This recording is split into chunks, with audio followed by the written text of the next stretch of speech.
Hey y'all, it's Siobhan Muir. Welcome back to Cooking with Siobhan. How are you doing? I hope things are going really well for you. So, what we're making today is an old family recipe that is passed down from my grandmother. It's called, this is hard, Grandma's lemon bars. Really difficult, right? Anyway, this particular recipe she came up with, or at least passed down to the rest of us. But I've modified it because what I found is when I made this recipe, there was an awful lot of lemon yum on the top and very little cookie. And I kind of like having more cookie to go with my lemon yum. So I have modified this recipe a little bit to give me more cookie and to balance the lemon. So originally this recipe calls for a cup of flour, half a cup of butter, and a quarter cup of powdered sugar, and it's in a 9x9 inch pan. Now, I prefer, usually I make this for a party or an event to go to, and so, or even at Christmas time, because let me tell you, people like lemon bars no matter what time of year it is. And I tend to make it in a, I like to have it, enough of it to make it into a 9x13 inch pan. So what we've done is we have buttered the edges of the 9x13 inch pan, and we'll end up baking the crust first and then baking the, I think we bake the crust first, yeah, and then we'll put the lemon coating on top, the lemon goo, something like that, the lemon stuff. So what you want to do is you'll want to set your oven to 350 degrees Fahrenheit or 177 degrees Celsius. We're at 6,000 feet, so we tend to send ours at about 365, mostly because our oven is old and we're at that elevation. Don't worry about it. I would suggest that if you've never made this particular recipe, just stay at 350 degrees Fahrenheit, 177 degrees Celsius, so that you can see how your oven works with this particular recipe. Now, I originally had it written on a recipe card, and then we printed it out, but it only had the smaller one. So I prefer my handwritten. So it says for this now, so what we're going to do is you make the crust first, and then you bake it. So you will need 2 cups, and we're going to do ours gluten-free. I forgot to say that. We're doing ours gluten-free so she can eat it. But we're going to do 2 cups of gluten-free flour. All-purpose flour is just fine.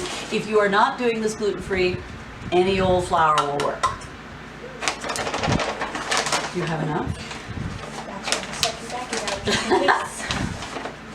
Here, you get that in there, and then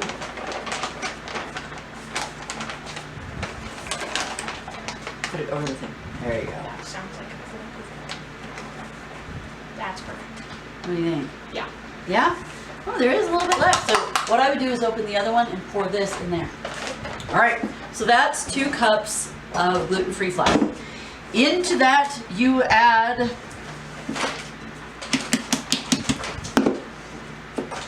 a half a cup of powdered sugar, because you really are kind of making a shortbread crust.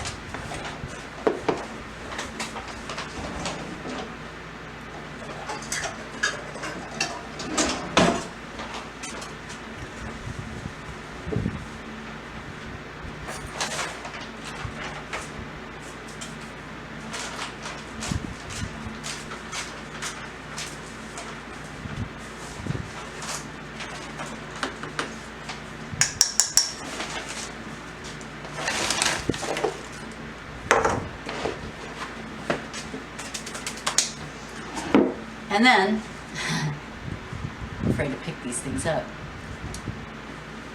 One cup of very soft, ooey gooey butter. Can I have a spatula, please? Just really? Mom's fidget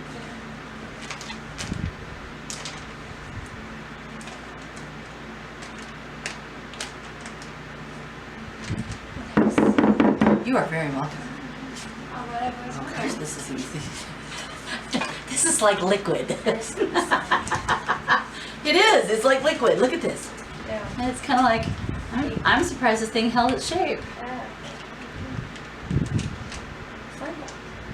It is. I'm going to wipe my hands.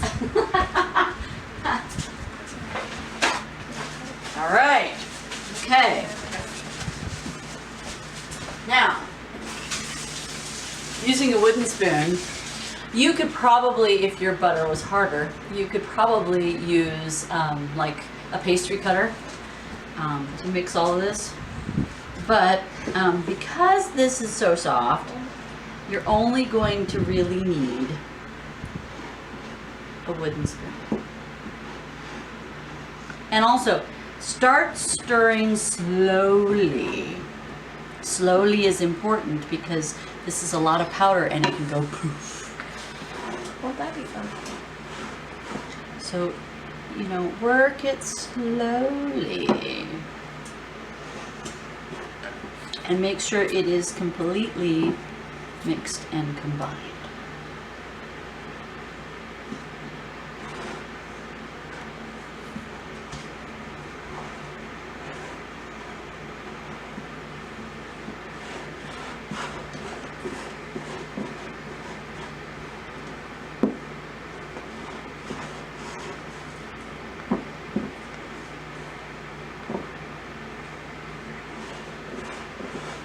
I know, I'm not talking much. I'm just trying to make sure everything combines beautifully.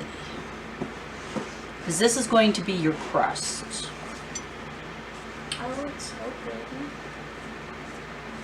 It is. It kind of looks good, doesn't it? How's this one?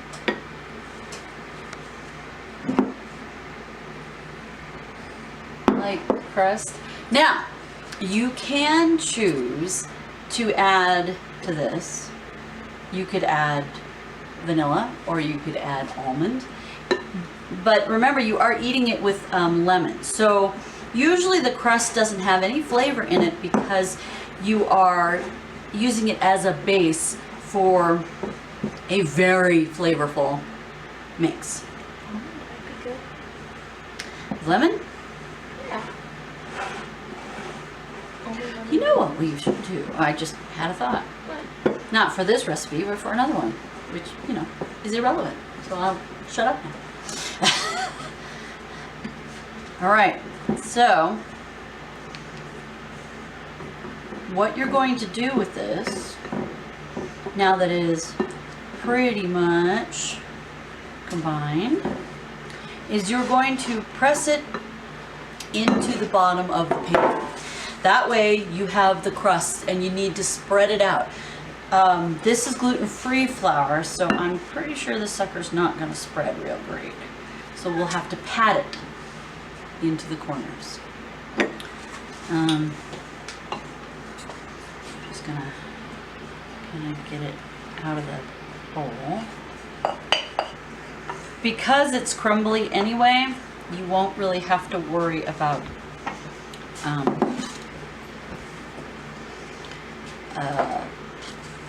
getting it to wherever you want to. You can like I said, you can break it up and spread it out a little bit.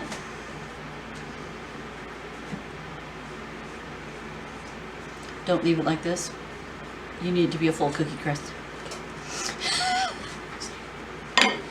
Now, what I'm going to suggest you do is use your fingers to gently press out until you have a full cookie crust.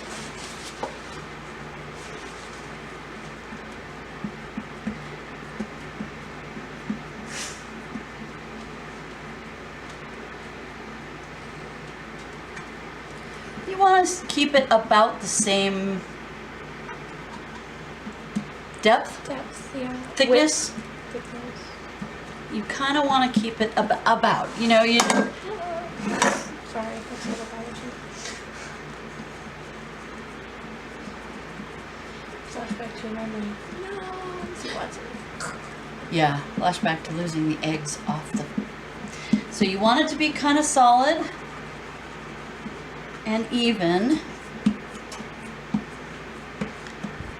Soft butter made it really easy to manipulate. Because the flatter and more level it is, the better likelihood your lemon mixture will lay very flat. That is one of the tricks, is that the lemon mixture is going to be liquidy, so you want it to sit very flat if you can. Otherwise, you're going to have like hills and mountains of lemon. Okay. Then, once you've done that, you put it in the oven for about 10 to 15 minutes. Keep an eye on it because it goes, check often, burns easily. This is my grandmother. I wrote it down word for word from her recipe. While this is baking, then you mix the topping. So we'll be back in just a moment to show you that.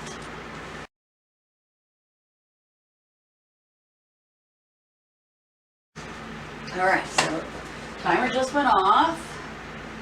Ooh, so this is what your crust should kind of look like.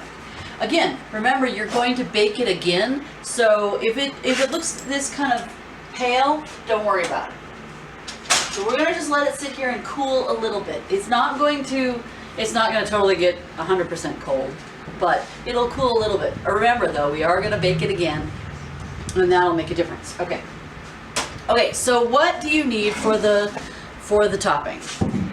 You're going to need 1 cup of sugar. And trust me, you need 1 cup of sugar. You need the full cup. Don't skimp on the sugar for this one. Lemon bars are supposed to be tart sweet, and you'd want to be too tart, especially because Mr. SM does not like lemon. So but he likes my lemon bar. So understand that full cup of sugar is actually necessary. Okay, 2 eggs beaten with a fork. Although I was going to use this. Do you think this will be fun? All right. You want to give me 2 eggs? Yes. My sous chef doesn't want to help. I don't understand. Why is he? Because you have to beat them with an egg. Or you beat them with an egg. You beat the eggs with eggs? Ow. Yeah. Beat them with a fork. Well, I'm using a little egg whisk. But whatever. Beat them with a fork. If you do not have your little egg whisk, which is fine. My mother made sure I had 4 of them, I think. They do, in fact, have 3, I believe, not 4. 3? I couldn't remember. She gave me a whole bunch of them. This is what's called an egg whisk, though. Sorry, 2. And we have 2. That's the only one we have a double set of. Because I think we bought one for ourselves, and then She got us 2 of them. I think we have 3. So then you've beaten it with your fork or egg whisk, and you add that Ta-da! to the sugar. Okay. Then you're going to need 2 tablespoons of flour. And since this is gluten-free, Yeah. we'll need 2 tablespoons of flour. We should have kept that in a bag. That would have been 2 double. Yeah, but then we would have had to dig for it. That's true. 1, 2 tablespoons of flour. All right, and then a half teaspoon, which is this one, of baking powder.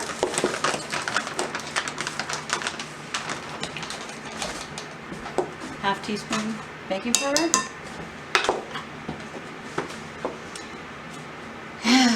Yep, I think, and a 1/4 teaspoon of salt.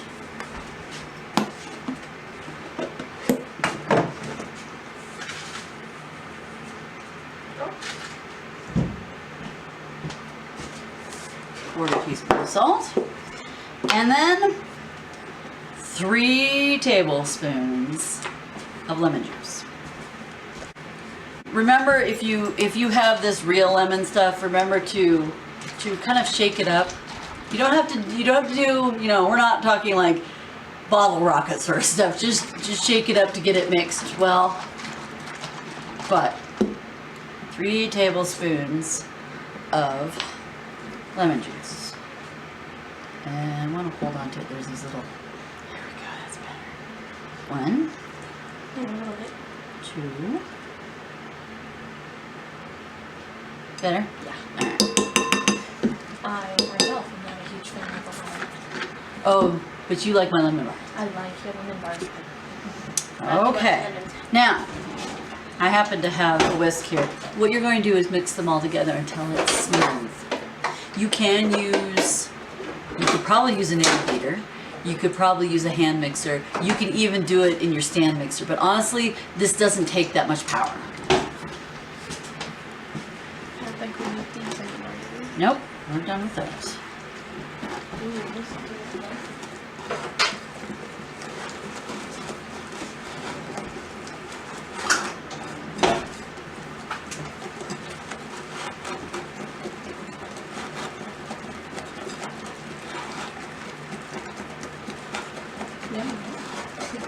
Like I said, it doesn't take that much power. You could probably do it in like a minute with a hand mixer, and of course, if you do your stand mixer, it's the same amount. But honestly, it doesn't take that much power. You just use a hand whisk, and you can get it to be this kind of perfect mix of sugar and lemon. I'm surprised there's no vanilla in this. Do you want to put some? No, I don't think so. No, I think it's good. Actually, honestly, I would have cut the sugar. It's been a long time since I've made them. It's been a long time since I've made them and eaten them. I think last time we made them, we gave them to a neighbor of ours. We never actually ate them. Yeah, I think the last time was at Christmas time, about 4 years ago.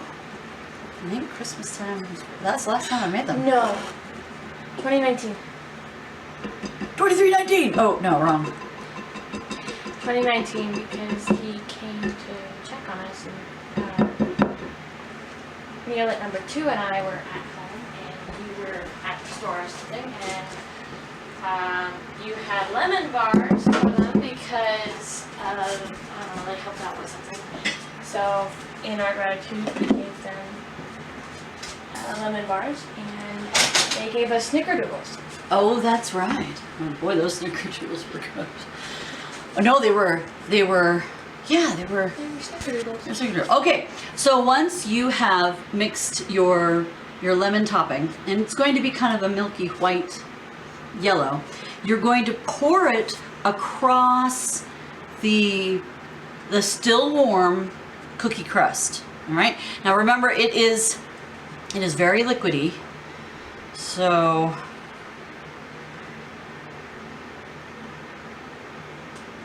you want to pour it across that and make sure to get all of the stuff in there, because for people who don't like lemon, you're going to need the sugar. Although, now that I've tried it, next time I make it for my family, I might modify it a little bit. But this is the traditional, and the pan's not terribly hot, so what I'm going to do is I'm going to cheat. The idea is to cover all of the crust, and hopefully everything's level. Looks like it is. Does look like it is. All right. Then what you're going to do is, once you've gotten it more or less level, you're going to put it back in the oven for 15 to 20 minutes. Again, the recipe says 15 to 20 minutes or until firm, burns easily, watch closely. Obviously, my grandmother had a lot of efforts where it torched it, and she's all like, uh-oh. So, we're going to put this in there, making sure everything is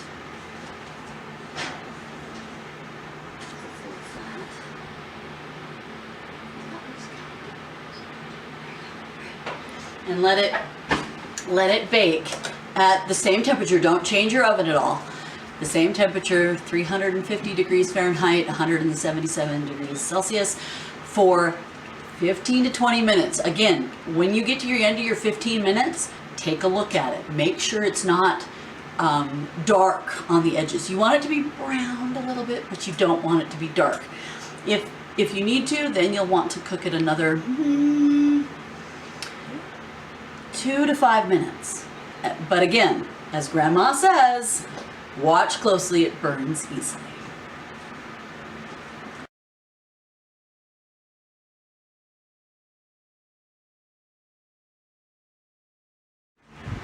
All right, just came out of, this was 15 minutes. I think it went a little long. There's nothing wrong, it's gonna taste fine. But I think it went along because it's a little browner than I like it. I think I would stop it at maybe 12 minutes and check. This is 15, and yeah, it's done. Now what you have to do is let it cool completely. Once it is cooled, you can chop it up into serving sizes. I suggest that you can do about anywhere from 12 to 20 in a pan this size. 12 means it's, 4 by 3. Yeah, that might be a bit much. I would think actually 4 by 5 would be the best way to do it. 4 across the short length and 5 down the long length. You might be able to get as many as 24 if you wanted to cut this into, in half and then divide it into thirds. But it depends on how many people you're serving, of course, and it also depends on, how much you want, how big of a piece. There's a lot of sugar in this. So, there you have it. Grandma's Lemon Bars. That, like I said, the very original title. She was my grandmother's Lemon Bars. Once it is cool enough that you're going to need some sort of stiff utensil. I don't recommend using a metal knife against your metal pan, but stiff utensil to break up the sugar that has kind of cooked onto the side. Now we did grease it with butter in hopes that would allow it to be easier, but to keep from scratching your pan, use something like stiff silicone or even stiff plastic to get, to cut around the edges. So, but other than that, lemon bars, yum. So, thank you for joining me today. Definitely subscribe to my channel and ring the little bell at the top to say that when you want to hear about new videos coming online. And yeah, happy making, happy baking, happy eating, and happy reading. See you later.